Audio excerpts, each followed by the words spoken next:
Now 10 or 15 years ago, if you asked me to pick an EV, I could probably count all of them literally on my hands, but there are so many to choose from now. So what happens when you choose a luxurious Mercedes EQE, for example, versus a very premium high-end Volkswagen iD7? Let's get to it.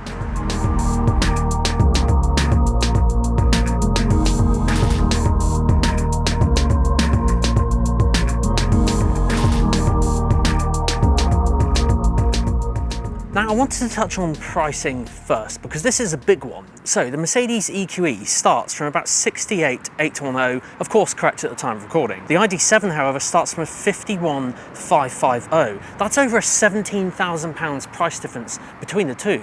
And concerning these cars, they actually have very similar battery capacities and range and dimensions, so I'm really curious about this one.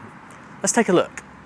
So the Mercedes EQE battery size actually depends on what electric motor you go for. So I guess this is one slight different thing between the two, is that Mercedes EQE actually has different powertrains or drivetrains, electric motors if you will. We'll touch on more on that later, but let's start batteries first. So Mercedes EQE either has an 89 kilowatt hour battery or 91. So this just depends obviously which one you go for. I think it's the higher performance version. Now range for the EQE, this will go up to 380 miles. However, flip that to the Volkswagen iD7, this is where it starts to get a little interesting. The battery's smaller, 77 kilowatt hours. So you think, negative. No, not quite. This is actually a positive because the range, for some reason, is actually better than the EQE. Well done, Volkswagen. I don't know what you did there. So the range of the Volkswagen iD7 actually goes up to 384 miles. It actually beats the EQE up to range by 4 miles. So pretty clever. Now, Volkswagen actually have another iD7, like a long-range version, coming out later in the year. Now, they've said to me that this one's actually going to be about 430 miles. Now, it's not out yet, so I'm not going to include it in this video, but that is what they have mentioned to me. So I'm just going to base it on what's available here today. Like if you order one today, this is what you can get. But they have mentioned that to me, so worth consideration. Okay, all right, what about charging? Well, when it comes to charging, both again are very, very similar. And the only real difference is because of the battery capacity. This one will charge 10 to 80% in just under 30 minutes, whereas the Mercedes will charge to 10 to 80% in just over 30 minutes. There's literally a 1 minute difference between the two. Now that's of course on a really, really fast charger if you find one in public. But yeah, this one is like a minute faster, probably because the battery's like ever so slightly smaller and of course it has a faster charge speed. So I guess that has a kind of some sort of consideration in it as well. That's pretty good. Let's move on to the next thing.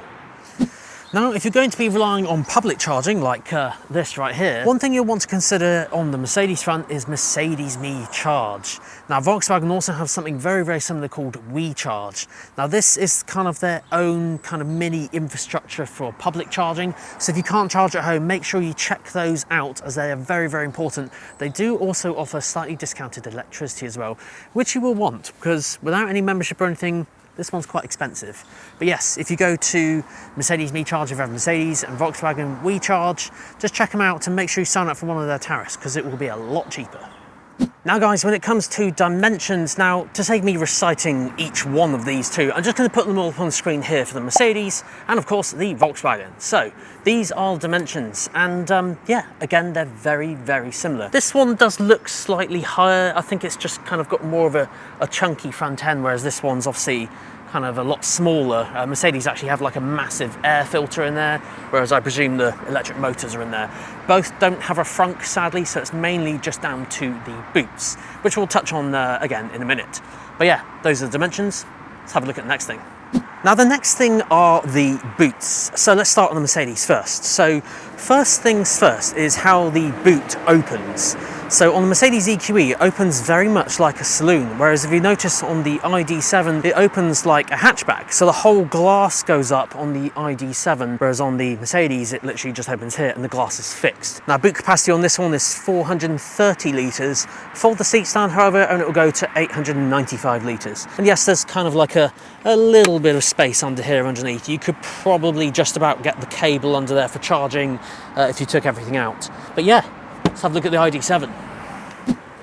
Now the iD7 on the other hand is completely different, as I mentioned, because the boot folds up literally with the glass, unlike the Mercedes, which kind of folds a bit like a saloon. Because of that, you actually have a lot more space. So this is 532 litres, as you see right here, right now. Fold the seats down, it will go to 1586. So that's really, really impressive. Now there is a bit of underfloor storage space as well. So there's kind of like a false floor just here, but then there's also a bit of space under here as well. So yeah, loads of usable space. As I mentioned previously, there's no frunks or anything, so the boot is the only place where you can store things. Of course, you've got rear seats as well, which we'll get onto in a minute. Now up next, I wanted to jump in and check out their interior. So interior design, rear seats, what they like to drive, and of course their multimedia systems as well. So just before we do that, guys, if you're loving this video, make sure that you hit that subscribe button. It will mean the world to me if you do. That way you'll get notified of new videos that I upload weekly, and of course I'm hoping to potentially do more than that in the future as well. So make sure you hit subscribe if you want to see videos just like this. Right, let's have a look at the insides.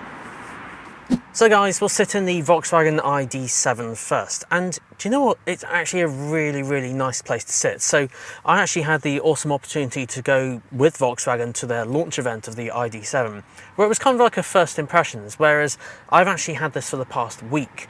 I've got to say, it's actually really nice. Now we'll touch on more of the drive and stuff like that compared to the EQE in a minute. But yeah, in terms of the actual, materials used, everything's all nice, squidgy, leather materials everywhere. Everything you'd expect from a German-built car. So there's obviously a few differences in terms of the design. So if you look at the screen here, well, you can't miss it. It's literally 15 inches across the entire dashboard here, literally straight in the middle.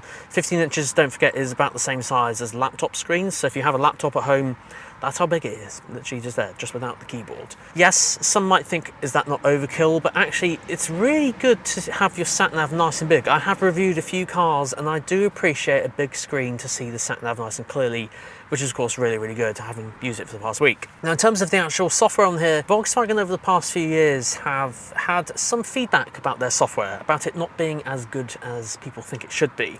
However, this is one of the latest versions that Volkswagen brought out, and I've got to say it is very responsive. And I mean, I haven't had a huge amount of experience with the previous one, but I've got to say this is pretty good. I will say on this that you can customize this multimedia system a lot more compared to the Mercedes. Now that's not a bad thing, it's just more the fact that you can customize, move icons around, whereas this one is kind of all just laid out exactly where you kind of think it should be, whereas this one you can customize it a bit more. So there's just differences, there's pros and cons to it all. So if you're ever using this multimedia system, quite simply, you've got these kind of quick access buttons up here and multiple different elements around the screen that you can change and move depending on what you use the most. So it's very, very customizable. On the top right here is your menu, which will bring up everything that the car can do. And yes, it is all touch kind of buttons in the car. So that does also include the climate control, and that does also include the steering wheel as well. So yes, I do make a point of addressing this in videos now that I know it's a obviously key factor. There are touch buttons for climate control and touch buttons for steering wheel, which will kind of touch on here. So yes, when you are using climate control in the car, there are dedicated touch buttons just on here to adjust it up and down for driver and passenger. But actually I found I don't need to adjust it that much. Yes, you can go into the climate menu here and bring up everything the car can do. And yes, this does look quite complicated, but is very, very customizable again, just like the multimedia system. So you can literally adjust where you want the air to go, just like this, all on touch, and it's all digital like vent controls, which is really, really cool. The best thing I found is if you just leave it on auto and the car will do it all for you automatically. So if you leave it on auto literally here, all you do is then just adjust your temperature up and down like this, and that's kind of it. One thing I've started to notice as well, just as I've been jumping in different seats around the car, you'll notice over here it says Eco. If I jumped in this seat, it will go, someone's there, let's put the climate control on here. It's Eco at the back at the moment. If someone jumps in the back, let's put the climate control on there. So that might have something to do with the range in terms of being as efficient as possible and only using climate control for the people who are in the car, because there's quite a lot of space in the car. If you're in the winter, you don't necessarily need to heat the whole car, you just might need to heat the individual people who are in it. So that could actually have something to do with the extra range efficiency and that sort of thing that's found in the Volkswagen. So that's pretty cool. So yes, I mentioned that the climate controls touch, and then the steering wheels also touch as well. So I know that some people would prefer physical buttons, but they are touch. I know that Volkswagen have identified this as well, and they did say somewhere, or I read somewhere online, that they are actually going back to buttons again on the next kind of refreshes of the cars they do. Now I know this is obviously quite new, but when the ID7, I guess, would come out again is when they would go back to buttons. So these for now are kind of touch buttons, so you can press them, but you feel like a haptic from them. So when you click it, you'll feel it kind of punch back at you. That's kind of how haptics work. But yes, that's how you adjust it all, literally just by pressing these on here, and you can swipe left and right to control various different things. Now, one last thing before we jump into the Mercedes and check out the multimedia system and the front design of that one. Instrument cluster. Now, I would say actually the instrument cluster in this is quite small, because it's literally just this little rectangle in here. It gives you all the information you need. It's actually in front of you. Some cars I know have them up over here. So again, kind of user preference depending on where your speed is. But yes, it's literally just here. Speed's literally in the middle, and it just kind of shows you everything you need. So there's no complaints on that one. It just kind of looks a bit small, but actually most people use their instrument cluster just to look at the speed anyway. So one thing I just mentioned, because we're comparing these two, this one's obviously got a larger instrument cluster. Right. Well, that's the front for the Volkswagen, just a kind of quick overview. I guess I should probably mention the cup holders. So yes, there's a bit of storage in here, nice place to put your phone there, USB-C ports there, a bit of underfloor storage under here, and of course the door bins as well, and glove box just over here. Got a kind of separate divider there. Cool, right, let's have a look at the Mercedes. So guys, the Mercedes-Benz interior. So straight away you'll notice the multimedia system is slightly different. So it is not a landscape screen, but a portrait screen. So literally here, you'll notice that the climate control and back buttons and home buttons are on the very, very bottom. So that's pretty cool. Of course, they're literally just a touch away, but again, they are touch buttons. So obviously this is quite important. Again, as I mentioned in Volkswagen, I make it quite clear on videos going forward, because I know it's quite important for people. Same for the steering wheel as well, but we'll come to that in a minute. So yeah, design-wise, very nice. Of course, all these luxurious materials over just like the Volkswagen. But yeah, I don't know what this material is on top here. I should probably look it up, but it kind of feels really squidgy but leathery at the same time, but it's not quite leather. So I think Mercedes-Benz did mention in their press article somewhere that they were doing a lot of sustainability with cars going forward. So maybe it's a recycled element or something, but still nice and squidgy, very, very nice. So this multimedia system here is MBUX, also known as MBUX NTG7 or Generation 2. So it's got a couple of different names. Now the top part is of course your content, so this is where the sat-nav is, and of course if you tap home, then you can see again everything that this car can do. Now unlike compared to the Volkswagen iD7 and their new multimedia system, you can't customize things that much. Now again, this isn't a bad thing. Everything's all laid out exactly kind of where you'd want it to be, but there isn't that level of customization you can have with the Volkswagen. Now, some people might actually say the Volkswagen is really confusing because of that customization. So when I jumped in it, there were icons all over the place, so I actually reset it back to the default just to see what it was. You don't have that level of customization on this one in terms of changing things down here and putting quick shortcuts up here. Yes, you can actually hold your finger on the screen, on like the home screen, and move icons around like this, but there isn't really anything where you can change bits down here and have shortcuts down here, or change this bar down here. So again, slight differences between the two. This is going to be down to the individual. You're probably going to want to test drive them and actually see how you get on, and if you want to change and add shortcuts everywhere, then the Volkswagen's the one to do it. But having said that, everything that you need is literally right where you want it. So yeah, that's all pretty good. Now I mentioned I was going to touch on the steering wheel controls as well. Yes, they are touch in both cars. So you basically just swipe up or down like this to control various elements. Now, because this screen is obviously bigger, you can do things like putting your sat-nav up here and make it like really, really big. Obviously you can't do that in the Volkswagen because it's limited in terms of its size. To be honest, I'm pretty sure most people keep it on classic anyway and just keep it like that. So again, user preference, depends what's important for you. In terms of storage, in here we have your 2 cup holders, wireless charging, USB-C, and of course storage in here as well, and of course storage on the sides there. So yeah, right, let's have a look at the rear seats of both cars.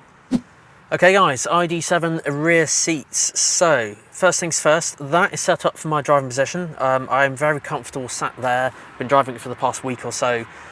So yeah, that's set up for me. I'm 6'2" and sat behind myself, and well, there's loads of space.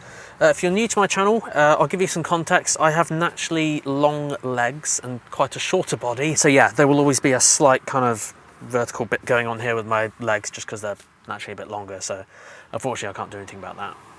But everything else, that aside, there's enough space here. It's really nice. In fact, there's heated rear seats here. I'm pretty sure you don't have those in the Mercedes EQE. I could be wrong, we'll have a look. And we've got to look at that one in a second. But yeah, heated rear seats, that's pretty cool. USB-C ports ×2, which is nice. I'll say if I put that back up. Ah, that's better. Yes. And of course, a very nice panoramic sunroof as well. So, cup holders. And of course, you can fold that down to put through loading through. So, yeah, pretty nice. I actually quite like the blue stitching on the seats. It kind of grows on you. I guess for electric or something. But yeah, really nice. Okay, right, EQE rear seats. So again, that was set up for my driving position, so I did that before filming the front bit. So yeah, that's nice. I think the legroom's virtually the same. Looks like there might actually be a very slightly small amount there. But yeah, everything else, I think room-wise, it's almost identical. This bit feels like a bit darker. It might just be because the iD7 has slightly taller headroom in there, but having said that, one thing on the panoramic roof actually, just comparing the two, Mercedes actually use blinds, traditional blinds that go across, whereas the iD7 uses a very clever system that looks like this. So yes, as you swipe up and down, it will literally change whether it's opaque or transparent, so that's pretty cool. No blind in that one, but that's just one difference there. In terms of other things like the seats, I will say that these are actually softer than the iD7, just sitting them back to back. Those are really comfy, don't get me wrong. It's just sitting in them back to back, these just are a little bit more squidgier. But yeah, it's pretty good. No heated rear seats. I don't think I've seen many Mercedes with the heated rear seats actually. I'm not sure why. I mean, it does get pretty cold in the UK, and I don't have any rear passengers myself who moan about not having heated rear seats, but all about that luxury. They do, however, have quad zone climate control, so each person can have their own climate control, which obviously must come out from underneath and up here as well. But yeah, cup holders in here. Ooh, I was not expecting that. I don't know who left that in here. That must have been from a test drive or something that someone did at my local Mercedes. There you go. But yes, cup holders, they're usual in there, so yeah, that's all good. Cool. Right, I think the next and final thing is to see what they're like out on the open road. So we'll drive them back to back and see which one's best. Okay, so Mercedes test drive first. So with this one, foot on the brake pedal, start-stop button just here, and then just a couple of clicks, and away we go. It's also being fully electric. So yeah, all we do here is the gear stick, down for drive, and away we go. Now, I have driven a Mercedes EQE and a Volkswagen iD7 before, but not back to back. Now, when I reviewed the Mercedes EQE, it was some time ago, but yeah, it's just really nice. It's night and day. Like, I know we're comparing to the iD7, but I drive an A-Class, Mercedes A-Class as a daily, and yeah, it's just so smooth. Just when you take that kind of step up to E-Class range in Mercedes, it's just so nice. Yeah, EQE, just smooth, and it doesn't encourage you to drive fast. It's just luxury. It's really nice. Now we'll obviously jump in the iD7 in a minute, but yeah, we'll see how powerful this one is. So I guess one good thing is actually to talk about the electric motor options. So at the very start of the video, I mentioned that there are different electric motor options for the EQE, but not for the iD7. So currently, and obviously correct at the time of recording, the iD7 only has one electric motor option. So one speed or power, if you will.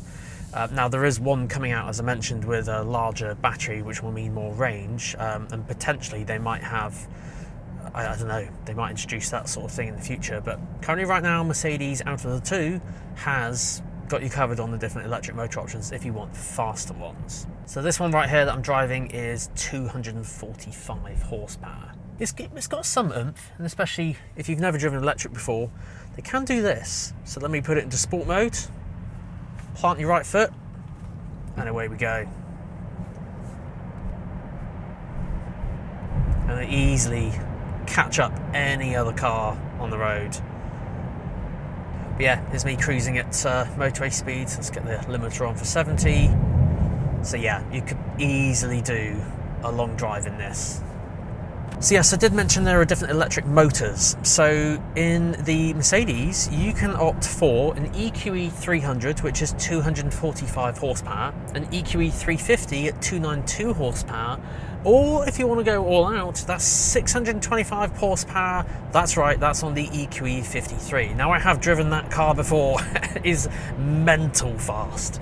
I was finding I only needed to use about 50-60% of the car's power, so yeah, you really didn't need that much power. It's quite expensive as well, but yeah, depends if you want that ultra performance. Right, let's get this back and try out the iD7. Okay, so iD7. Now, I have actually been driving this for the past week, so I'm getting quite accustomed to how it operates on the road and things like that. So I obviously did have a first impressions, a little tryout on a few months ago with Volkswagen where they had the launch of it. But it's nice to actually get behind the wheel of it and actually properly try it out. And let's tap the mode into sport mode. I'll whack it up to national speed limit. Driving wise, they are really, really nice. You know, both cars, I would not turn down either. You know, having driven this one for the past week, I wouldn't turn this one down at all. Would I spend all that money on it, or would I spend all that money on the EQE? Not me personally, just because I can't afford those cars, but for someone who's looking, this is why I'm kind of making this video, because they are so similar. And I kind of want to touch on all the pros and cons that I found in a minute, on both, on Volkswagen and Mercedes. So it's quite an interesting one. I have a list that we'll go through. But in terms of drive-wise, yeah, it's really, really nice. They're really, really smooth. I said the seats in this are just a little bit firmer, but that's only because I'm driving them literally back to back. You're not going to jump in this and go, oh, they're really firm. No, it's just because I'm driving them literally back to back, and it's just something you notice literally from back to back driving. But I could quite easily do a nice long drive in this as well. In fact, I actually have got a long drive to do soon, and I guess a few of you might be thinking, well, which one would you take? I'd honestly probably take this one, because I've only had this one for a week, and I have driven Mercedes EQE before, and it is very, very nice, but this one just feels a little bit punchier. I think I can easily overtake and catch up to the car overtaking in the right-hand lane. Mercedes can do it as well, but it's obviously depends which electric motor you go for, but I'd find the EQE's just a little bit softer in terms of on the road, but motorway speeds you won't really notice when you go over like those hard bumps in the road. But again, both German cars, both really, really nice. If I was picking between the two, it's really, really difficult because they're so similar. So electric motors, of course, in this one is 286 PS. So I guess the final thing to do now is have a look at the pros and cons of each. I said it'd be very, very tricky to pick one out of the two, but I'll kind of highlight the pros and cons to see what I think you guys might find important. So guys, when it comes to the pros and cons of the iD7 and the EQE, I've made a list, just because there's obviously quite a lot to go through. Volkswagen pros to start with. Number one, it has a larger boot, so of course you have any practical needs, fold the seats down, loads of space in there, and I also do like the way the boot opens as well. I myself have a dog. If you're a long viewer of the channel, you may have spotted him just pop up every now and again. The fact that the glass opens up means that he could go in the back, but he wouldn't be able to in the EQE. Something to think about if you have a dog. iD7 might be the better one to go for. There's also an estate version of the iD7 called the Tourer. Now, I don't have that here or anything to try out, but imagine the iD7 but an estate version. Might be even more suitable for you know, larger boots, or if you have any pets or anything like that. Of course, we highlighted at the very start of the video, it is a lot cheaper. So if you know price is an important factor, then the iD7 might be one to go for. Of course, it has slightly more range. Now, as I mentioned when we did cover the batteries and range, there is a more extended long-range version coming out in the future. Obviously that's not out yet, so I'm not really wanting to include it in this, but something to kind of think about at the back of your mind potentially. But technically speaking, out of the two cars that are physical available today, it has more range. Finally, multimedia system is very much improved compared to previous. Now it is very, very customizable. Some may like that, some may not like that. You just might want more of a simplified interface. Comes down to user preference at the end of the day. Other thing as well, one thing I haven't actually got written down here was the hold mode. So in Mercedes, when you come to a set of traffic lights, for example, you can depress the brake pedal a little bit more to kind of hold it where it is, and you can take your feet away. In the Volkswagen, it does it automatically. Well, there'll be an option to enable it, I'm sure, but for me, it was doing it automatically. So another thing there to note out. Now we get on to the Volkswagen cons, the things that I didn't like too much. Now, this, unfortunately, is a growing trend from a lot of car manufacturers. It's touch everything. There are very few buttons on the inside. More specifically, the steering wheel and the climate control, they're touch buttons. To be fair, it's the same as Mercedes, but yeah, it's just something that a lot of car manufacturers are doing. But I guess one kudos to Volkswagen is that they recognise that and they potentially are changing it in the future. So yeah. The other thing I did mention on here was that it had a slightly smaller instrument cluster. I'm only comparing, I'm being really picky, but I mean, it shows you all the information you need, and I didn't even bat an eyelid for the week that I've had it. But yeah, it was just something I picked up, so thought I'd mention it anyway. Now we get on to the Mercedes. So let's have a look at the Mercedes pros. So one up on the Mercedes, I would say the multimedia system on the inside is somewhat integrated. So it's not just kind of plopped on the dashboard, so it's kind of just built in a little bit more. There's faster electric options available, so if you want a bit more performance, a bit more oomph if you will, even the AMG version as well, of course they will cost a bit more. There are options for a lighter interior on the Mercedes, whereas on Volkswagen there's only black and I think there was grey, but yeah, they're very dark colours, so if you like a light interior, Mercedes might be one to consider. There's also another thing I noticed, heat pump was as standard on the Mercedes. So I don't know too much about heat pumps. I think I might do a video on this somewhere in the future when EVs gain a bit more traction. Heat pumps basically make the climate control and heating and cooling system in the car a lot more efficient. Now, you can get that on an ID7, but you have to specify it as an option. On Mercedes, it's standard. So again, something to factor in. Winter range will take more of a hit on a standard ID7 if you don't have a heat pump. So things to consider.